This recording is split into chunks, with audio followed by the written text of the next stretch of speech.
It's strange how one quiet morning can change everything you thought you knew about your home, your neighbors, and the very idea of peace. I remember the sound before I remember the sight, that sharp, heart-stopping crash that tore through the stillness of our street. It wasn't just a noise, it was a signal. The sound of everything breaking, wood, trust, silence. When I ran outside, I didn't yet know that the wrecked car in my yard would ignite a war that would split our neighborhood in two, drag police cars onto our lawns, and unravel the picture-perfect world that the HOA worked so hard to fake. At first glance, it looked simple. A teenage boy, a broken fence, a stupid mistake. But nothing in Willow Creek was ever simple, not under the watchful eyes of the HOA, and certainly not under the control of Karen Whitmore, the woman who believed she owned the very air we breathed. That morning her son's car wasn't just stuck in my fence. It was buried in pride, entitlement, and every ounce of arrogance this community had been feeding her for years. The smoke from his engine curled into the sunrise like a warning. Something ugly was about to rise with it. I didn't know it yet, but that wreck would be the first domino in a chain reaction. Fines, letters, court visits, and public humiliation. Each step more absurd than the last. Each demand more personal. Because in Willow Creek, power wasn't about money. It was about control. And when people like Karen felt it slipping, they fought with everything they had. Lies, manipulation, desperation. By the time this story reached its peak, patrol cars would light up the cul-de-sac like a crime scene. Neighbors would whisper behind blinds. And someone who thought they were untouchable, would watch their perfect life crumble in front of the whole community. So, when the cops showed up that morning and Karen screamed that I should pay for the wreck her son caused, I didn't realize I'd just been cast as the villain in her fantasy war. But here's the thing about lies. They always collapse under their own weight. The question is, how far do you think someone like that will go before the truth drags them down with it? Willow Creek had always looked like the kind of neighborhood that could be printed on a postcard. Clean, quiet, and unnervingly perfect. Every lawn was manicured to identical lengths, the same shade of green stretching from one driveway to the next. White fences framed trimmed hedges and flower beds exploded with color in spring. The cul-de-sac curved neatly at the end, like it had been drawn with a ruler by someone who couldn't stand imperfection. The mailboxes all stood in identical rows, painted the same shade of beige, approved by the HOA 3 years ago.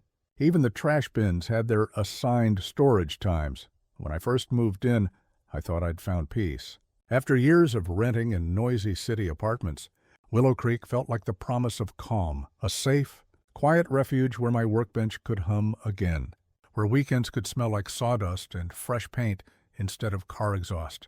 I bought the house at the end of the street. Small, single story with a patch of yard that caught the morning light just right. It wasn't fancy, but it was mine. The kind of home you could take pride in. Every morning I had a routine. Coffee at sunrise, a slow walk to the curb to grab the paper, a nod to whichever neighbor happened to be walking their dog. The kind of life that runs on predictable rhythms, the hum of sprinklers, the distant laughter of kids barking to school, the muffled clatter of garage doors opening in unison, but underneath that polished calm, there was a tension in Willow Creek you could almost feel if you paid attention. It was the kind of place where the smallest things carried weight. A slightly faded welcome mat, a garden gnome that didn't fit the aesthetic, or a porch light that stayed on too late. The HOA wasn't just a committee here. It was an unspoken government, and at the center of that government was Karen Whitmore. Karen's house stood at the bend just before the cul-de-sac looped back around. It was bigger than most, with fresh paint every season and 2 identical rose bushes trimmed into perfect spheres by her gardener. Her husband Richard worked long hours in real estate, but Karen? She worked in control. Her days were spent patrolling the sidewalks, clipboard in hand, jotting down observations for the next HOA meeting. She had a way of smiling that didn't quite reach her eyes, the kind of expression that looked friendly from a distance but felt sharp up close. She ran the HOA like a queen presiding over her court. And her court consisted of 3 loyal members: Linda, the secretary, who wrote meeting notes like courtroom transcripts, Mark, the treasurer, who loved numbers almost as much as he loved gossip, and Greg, the landscaper, who was too afraid of losing HOA contracts to ever disagree with Karen. Together, they were a mix of entitlement and fear, each feeding off the other's need to belong. When I first attended an HOA meeting, I thought it would be harmless, just a chance to understand the rules.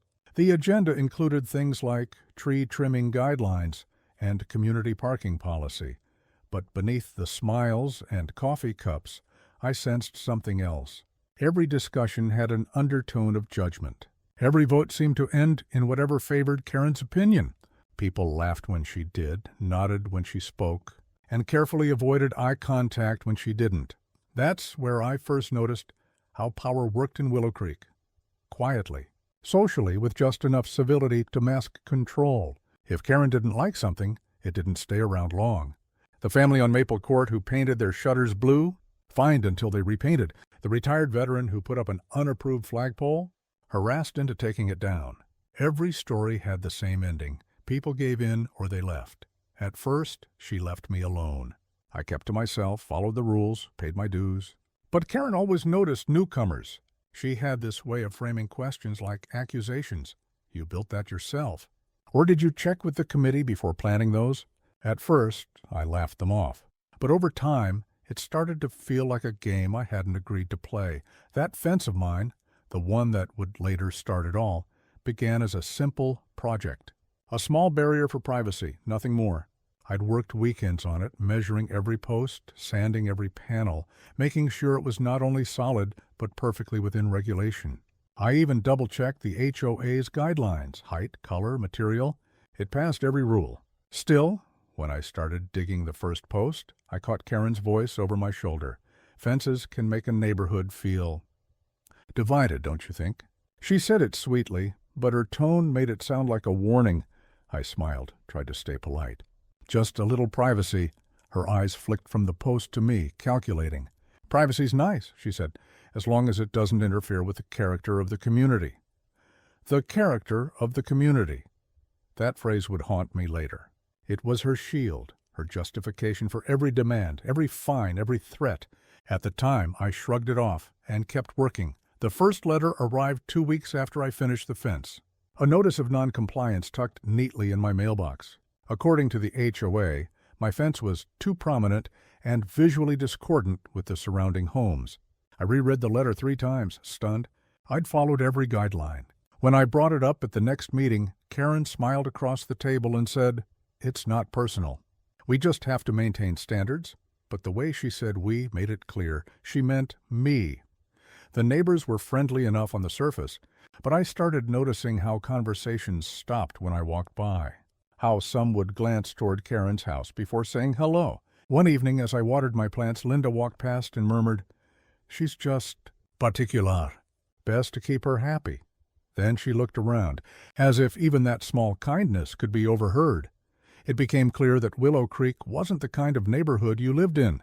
It was one you survived in, quietly. Karen's rules weren't just written, they were social.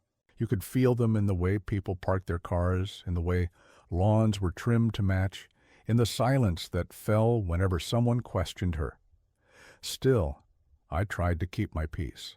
I fixed the mailbox she'd once claimed was too modern. I replaced the solar lights with approved fixtures. Each time I told myself it was easier to comply than to fight. But deep down, something was changing, a quiet resistance taking root. Every time I passed my fence, I felt proud, defiant even. It was my small act of independence in a place that demanded uniformity. Then came the new family across the street, the Parkers. They were younger, livelier, the kind of people who left their Christmas lights up a few weeks too long and hosted backyard barbecues. Karen hated them instantly. I'd hear her muttering about unsightly gatherings and noise pollution. It reminded me of my first few months, how quickly kindness turned to criticism under her watch. The Parkers didn't bend. They laughed off the letters, ignored the warnings. But then one morning, their patio furniture vanished. confiscated due to non-compliance, according to the HOA. It was the first time I realized how far Karen was willing to go to maintain her control. By that point, I knew better than to underestimate her. So when her son, Dylan, started driving that black sports car through the neighborhood, I paid attention. He was everything his mother wasn't: reckless, loud, impulsive. The kind of kid who thought rules existed for other people, and yet she adored him. He was her proof of perfection, her golden boy. Every morning, his engine roared like thunder through the quiet streets, scattering birds from the rooftops. I'd shake my head thinking, one day, that's going to end badly. But even I couldn't have imagined how badly. The week before the crash, I noticed Karen watching me again from her front porch, arms crossed, phone in hand. Every time I looked up from mowing the lawn or washing the car, she was there, not overtly confrontational, but quietly assessing, as if waiting for something to happen. Sometimes I wondered if she wanted a reason to reassert her control, a reason to remind everyone who really ran Willow Creek. The HOA notices had stopped by then, but the tension hadn't. It just went underground. Whispers at meetings, side glances at block parties, the invisible lines being drawn between her people and everyone else. And though no one said it aloud, the message was clear. I wasn't one of them. Still, life went on. Until that morning, it began like every other day. The hum of sprinklers, the chatter of birds, the soft golden light crawling over the rooftops. I was in the garage repainting an old bench, thinking about how peaceful the world felt when your hands were busy and your mind quiet. I didn't know that peace was seconds away from being shattered. The crash wasn't just sound. It was violence, instant and absolute. Wood splintered, metal crumpled, tires screeched. By the time I reached the front yard, my fence was in pieces, and Dylan's black car was buried in the wreckage. But the crash, the wreckage, the stunned silence that followed, wasn't the real beginning. The real story started the moment Karen's front door flew open, because when she came running down the street, bathrobe fluttering, shouting that it was my fault her son had crashed, I finally understood what everyone else in Willow Creek had already learned the hard way. When you stand your ground against someone who builds their power on fear, the fight doesn't end with reason.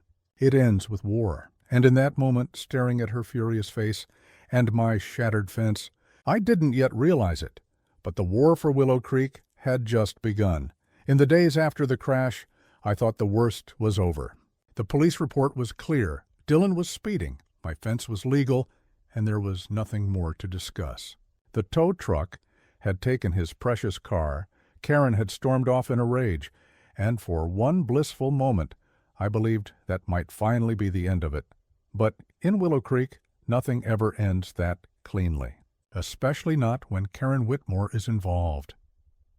The morning after the wreck, I found a bright yellow envelope taped to my mailbox. The HOA's emblem, a neat little tree inside a circle, stared up at me like an accusation. I tore it open, half expecting another fine about mailbox colors or lawn edges. But this one was different. It was titled Notice of Community Violation, Property Damage and Unsafe Construction. The letter claimed my fence had been erected in a manner that endangered community safety and contributed directly to a vehicular accident. According to the notice, I was required to dismantle the remaining structure until a full HOA-approved assessment could determine whether it met safety guidelines. I stood there stunned. They were actually doing it, twisting the incident to make it my fault. Karen must have worked through the night to draft that letter. That afternoon, I saw her walking her little white dog Bella down the sidewalk. Her robe was gone. She was back in full command. Neat hair, sunglasses, a clipboard tucked under her arm like a badge of authority. She didn't even glance my way as she passed, but I could feel it, the quiet smugness radiating off her. The war had begun. At first, I tried to stay calm. I sent an email to the HOA explaining the situation, attaching the police report, property line documents, and photos from the day of the crash. I thought facts would be enough. They weren't. A week later, I got a reply, or rather a list of fines. $250 for failure to comply with safety review, $100 for unsightly.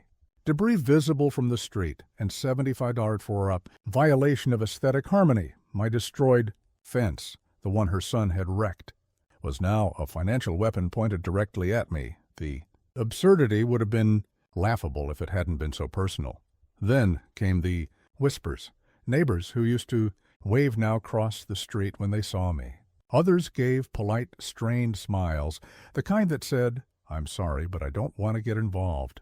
One evening, I overheard Mark, the HOA treasurer, talking to someone near his driveway. "Well, rules are rules," he said. He should have just taken it down like Karen asked. Not the HOA, not the community, Karen. That's when I realized what everyone already knew. She didn't just run the HOA. She was the HOA. A few days later, I caught Greg, the landscaper and HOA enforcer, standing on my lawn with a tape measure. When I stepped outside, he froze mid-step, pretending to check something on his clipboard. "Morning," I said, trying to keep my voice even. "You measuring my grass now?" He chuckled nervously. "Just routine. HOA wants updated dimensions for maintenance records." "Maintenance records?" I asked. "You don't maintain my lawn." He avoided eye contact, mumbling something about policy updates, before quickly walking off. I knew exactly what he was doing, collecting ammunition. By the following week, another notice appeared. This one accused me of lawn neglect because my grass had grown half an inch above regulation height. I almost laughed when I read it. Half an inch. That's all it took for them to fine me another $150? But it didn't stop there. Late one night, I noticed something odd, a faint metallic click near my driveway. When I stepped outside, I caught the flash of a phone camera vanishing behind the hedges. Someone was taking pictures of my property. For the next few days, it kept happening. New angles, new times, always from just far enough away that I couldn't tell who it was. The HOA claimed community members had submitted photos documenting my non-compliance. Every image came with a fine or a threat. A trash bin left out too long, a hose not coiled properly, a disruptive tool left visible near the garage. It became relentless.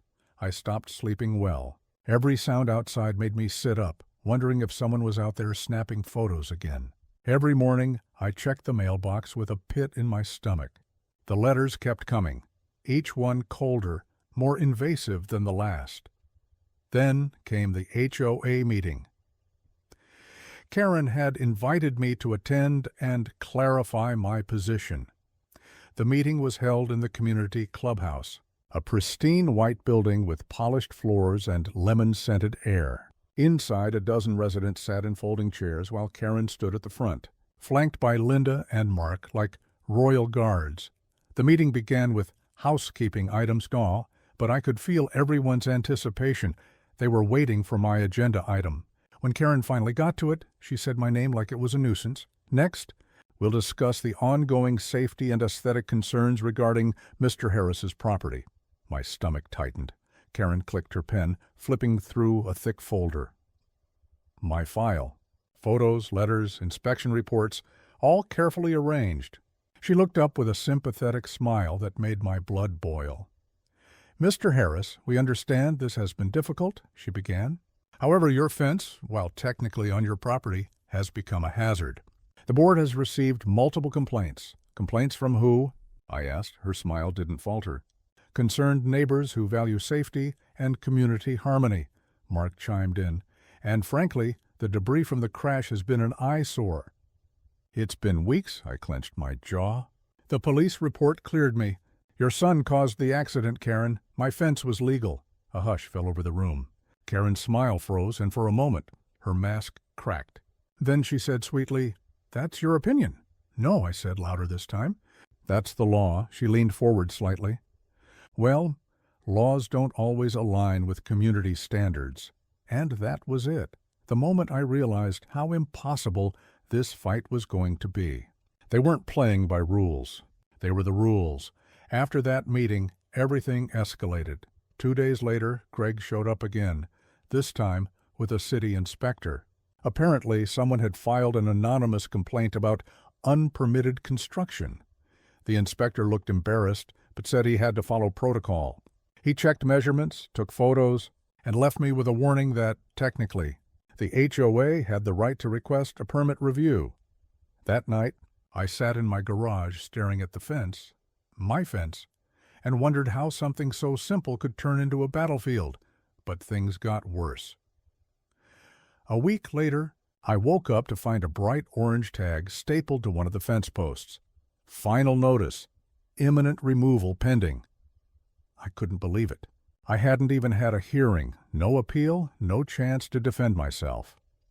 When I called Karen, she answered with that same fake sweetness. "Oh, don't take it personally. It's just procedure." "Procedure?" I snapped. "You mean retaliation," she laughed softly. "Mr. Harris, no one is retaliating against you. But if you'd just cooperate, this would all go away. Cooperate." That word hung in the air like a threat. By now, even the friendlier neighbors had gone silent. I'd see curtains shift when I passed by.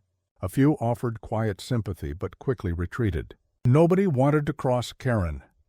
Then one night I came home to find something that made my hands shake. A fresh dent on my garage door. Small but deliberate, like someone had kicked it. There was no note, no witness, just damage. When I reported it to the HOA, Karen replied, "Perhaps your property's unsafe design encourages accidents." That's when I stopped playing defense. I started keeping records. Every letter, every fine, every photograph. I printed emails, logged call times, and even installed my own cameras. I wasn't just defending myself anymore. I was building a case, and as I started digging, I found something strange. The HOA bylaws, the ones Karen quoted like scripture, weren't fully public. They kept the most recent amendments internal. When I asked for a copy, Linda told me the board had decided not to release them until the next revision. That was illegal. And I knew it, so I started talking, quietly, carefully, to other neighbors. Turns out I wasn't the only one being harassed.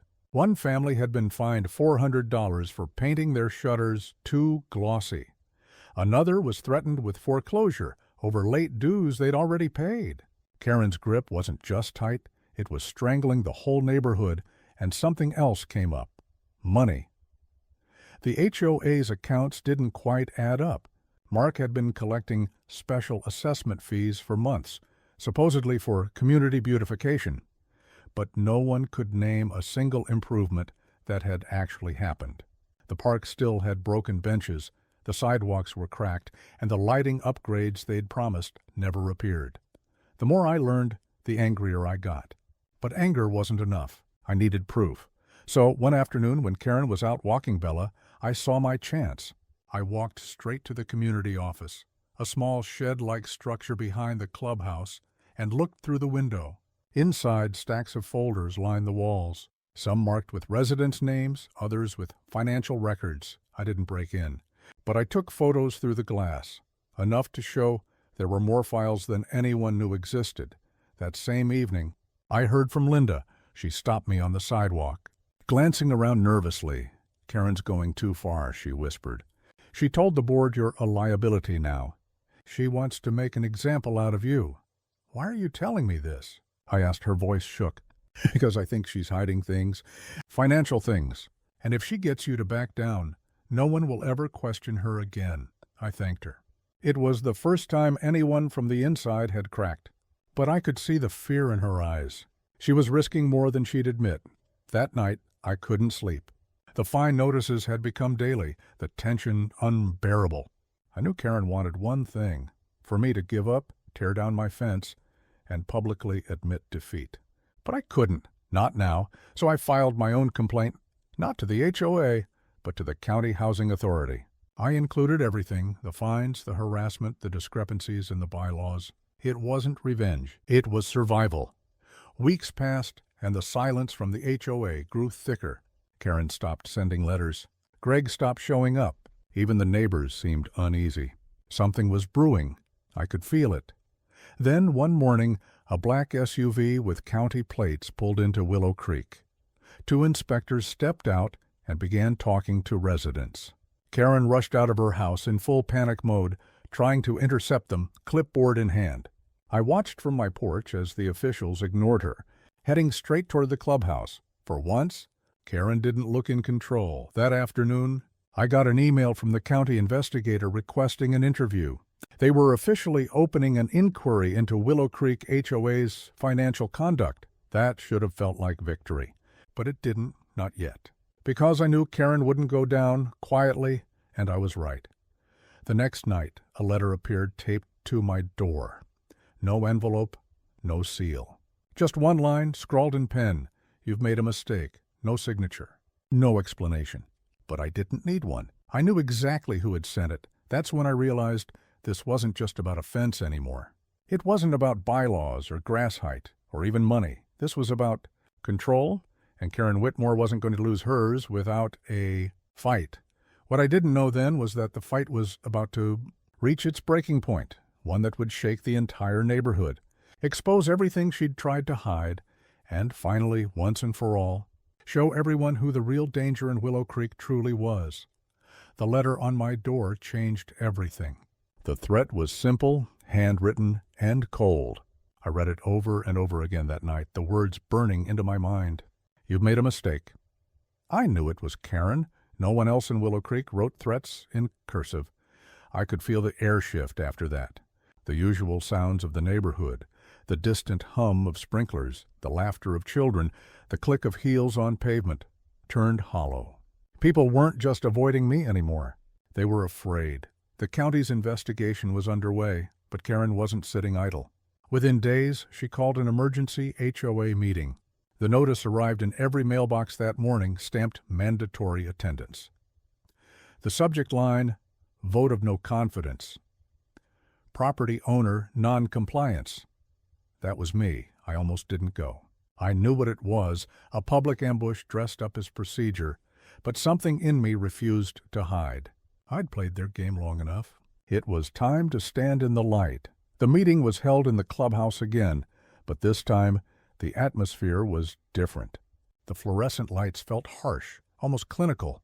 Folding chairs filled every inch of the room. People whispered, shifting uncomfortably, as Karen stood at the front, immaculate as ever in a white blazer, her smile sharp enough to cut glass. "Thank you all for coming," she began, her voice smooth and authoritative. "We're here tonight to address a matter that affects us all, the safety, harmony, and reputation of Willow Creek." She looked straight at me when she said reputation. Her son, Dylan, sat off to the side, arms crossed, glaring like a guard dog. Mark and Linda flanked Karen again, though Linda looked pale, her fingers nervously twisting a pen. Karen gestured to the stack of papers on the table. "As you all know, Mr. Harris has repeatedly violated our community's bylaws, refused compliance orders, and even filed baseless complaints with county officials, jeopardizing our HOA's standing and insurance policy." Gasps rippled through the crowd. I rose to my feet. "Baseless? Karen, the county opened a formal investigation. You're under review for financial misconduct." Her smile didn't falter, but her eyes sharpened. "You mean the lies you fed them? The so-called evidence you fabricated?" "Don't play the victim, Mr. Harris. I don't have to," I shot back. "Everyone here's seen what happens when someone crosses you." A murmur swept through the room, hesitant, uncertain. Karen lifted her clipboard like a shield. "Let's stick to facts. The board has documented over 20 separate violations, all tied to your property." "That's because you created them," I said. "Oh, you staged photos. You used your friends on the board to write false reports. You've weaponized the rules to target anyone who questions you." For the first time, her composure wavered. A small flicker of annoyance crossed her face. She turned toward the crowd, spreading her hands. "You see what I mean? Hostile, paranoid behavior. He's been harassing board members and neighbors alike. I've even received," she paused dramatically, "threatening messages." That last part caught me off guard. "I hadn't sent anything like that." Linda shifted in her chair, her voice trembling. "Karen, maybe we should—" Karen snapped. "Not now, Linda." The tension cracked open like lightning. People began murmuring louder, glancing between us, sensing that something beneath the surface was about to erupt. I took a deep breath, my heart pounding so hard I could feel it in my throat. "Karen, if you're so sure of your innocence, then tell everyone here where the HOA's money went." The beautification fund that's been collecting dues for 3 years. The same fund the county is now investigating. A hush fell over the room. Mark stood abruptly. That's confidential board business. I turned toward him. Then why are there no receipts? No public reports? Why did 3 different residents pay the same fine on the same day for violations that don't exist? He looked to Karen for help, but she stayed silent. That's when I knew I had them cornered. I reached into my bag and pulled out a folder, my folder. I've spent months collecting records, I said, spreading the papers across the nearest table. Emails, dated letters, bank statements from the HOA's account. Every dollar that was supposed to go toward repairs went into a private transfer, signed off by Mark and approved by Karen. The room erupted. Gasps, whispers, the scrape of chairs. Karen's face turned pale, but she quickly regained her poise. You have no proof those documents are legitimate, she said sharply. Anyone can forge a signature. Funny, I said, because I didn't forge the one from the county auditor. They verified everything. I pulled out my phone and played the recording I'd saved from my interview with the investigator. The audio filled the room. We've confirmed irregularities in the HOA's financial records. Our preliminary findings suggest mismanagement and possible embezzlement. For a moment the room was silent, utterly silent. Karen's eyes darted around, calculating, desperate. Then she snapped. You think you can come into my community and destroy everything we've built? You're nothing but a troublemaker. Her voice cracked. The mask finally broke. I didn't flinch. It's not your community, Karen. It's everyone's. You just forgot that. She slammed her clipboard onto the table, the sound echoing through the room. Get out. You're banned from HOA grounds until further notice. Mark mumbled. Karen, I don't think... Now, she screamed, but before I could move, Linda stood up. Her voice trembled, but she spoke clearly. He's telling the truth. Everyone turned to her. I saw the transfers, she said. Karen told us to keep quiet, said it was for temporary accounting, but the money never came back. None of it, Karen spun on her. You're lying, Linda shook her head. No, I'm done lying for you. It was like watching a dam burst. The crowd exploded. Neighbors shouting questions, demanding answers. Someone pulled out a phone, recording everything. Dylan stood up red-faced, yelling for everyone to calm down. Karen's control shattered. She lunged toward Linda, snatching the papers from her hands. You have no idea what you're talking about. I stepped forward. Enough. The word cut through the chaos. Everything's been recorded, I said. The emails, the documents, this meeting. The county's going to see it all. You can't bully people into silence anymore. Karen froze, chest heaving, eyes wild. For the first time, she looked small, cornered, not in charge, and then, as if on cue, the double doors at the back of the room swung open.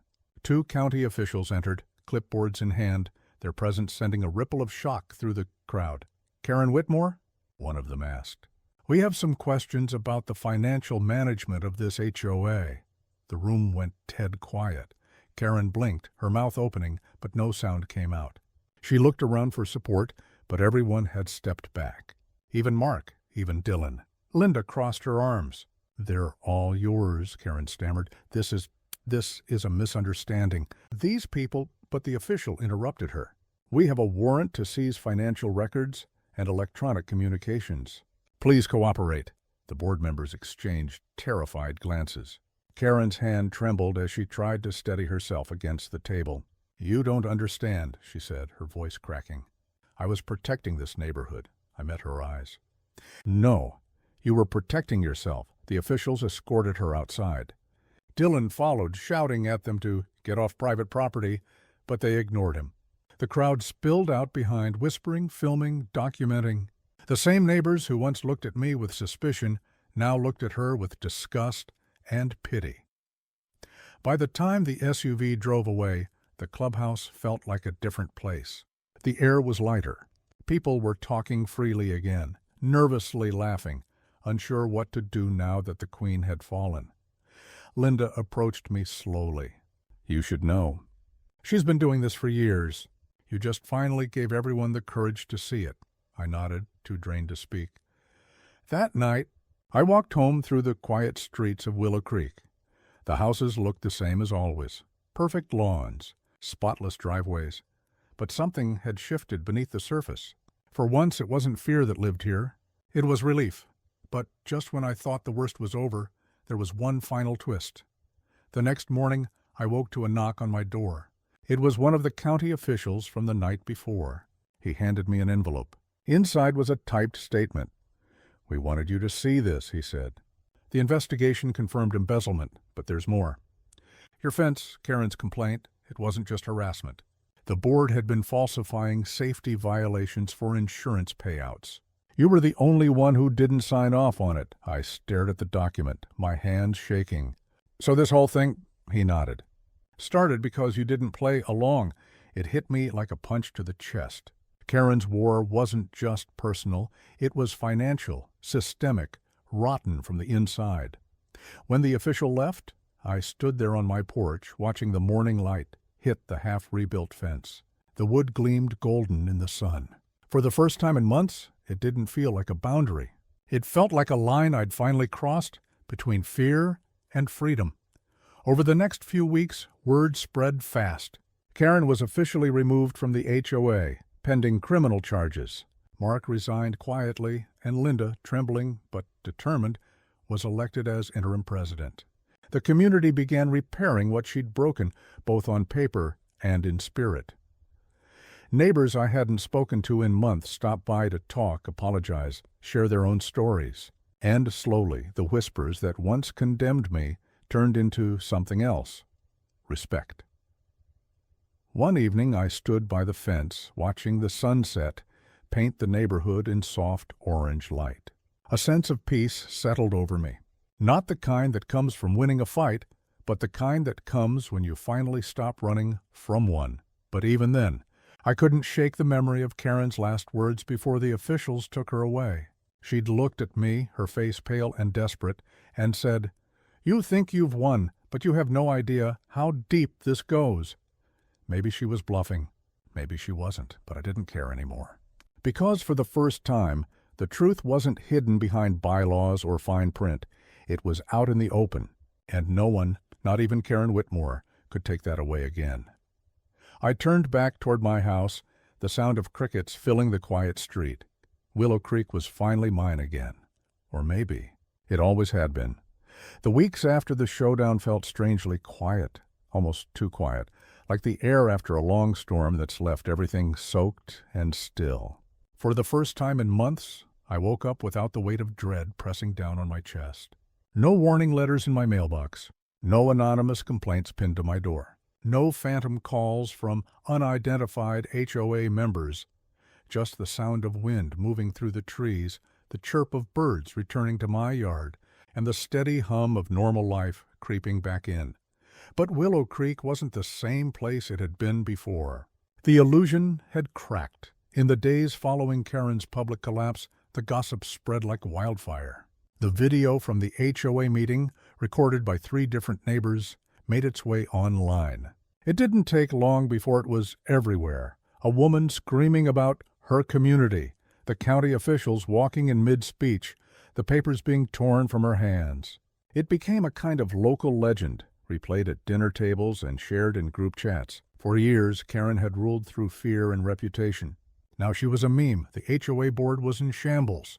Mark, who once strutted around with his clipboard like a soldier of order, resigned 2 days after the investigation went public.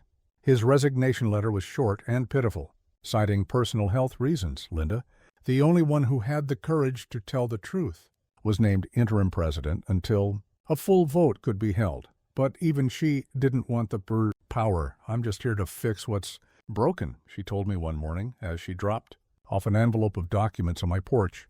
"After that, I'm done." I opened the envelope after she left. Inside were dozens of internal memos, copies of checks, and HOA correspondence going back years.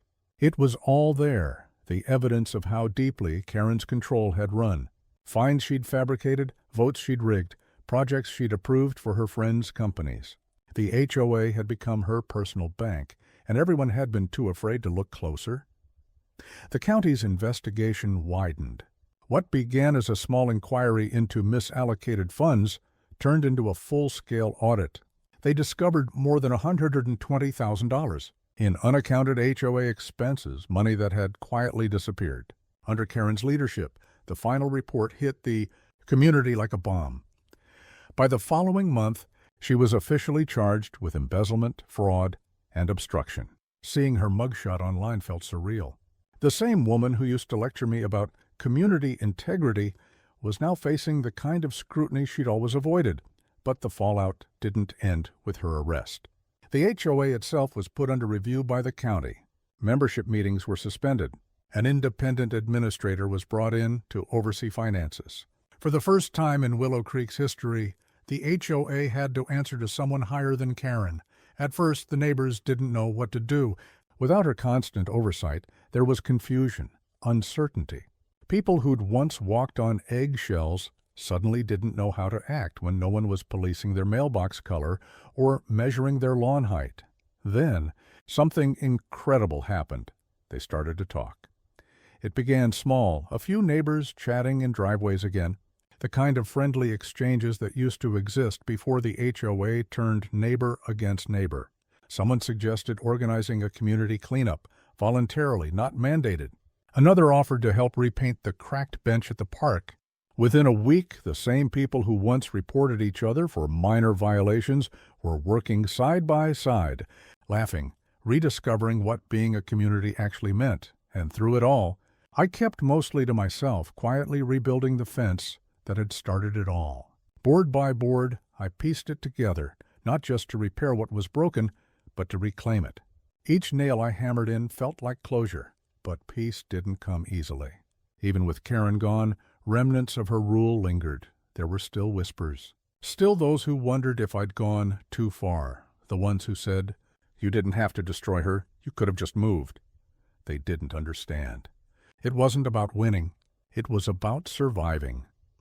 One afternoon, as I was finishing the last coat of paint on the fence, Linda stopped by again. She stood for a long moment, watching the light glint off the fresh wood. "It looks even better than before," she said softly. "Stronger, too," I replied. She nodded, then looked at me with something between guilt and gratitude.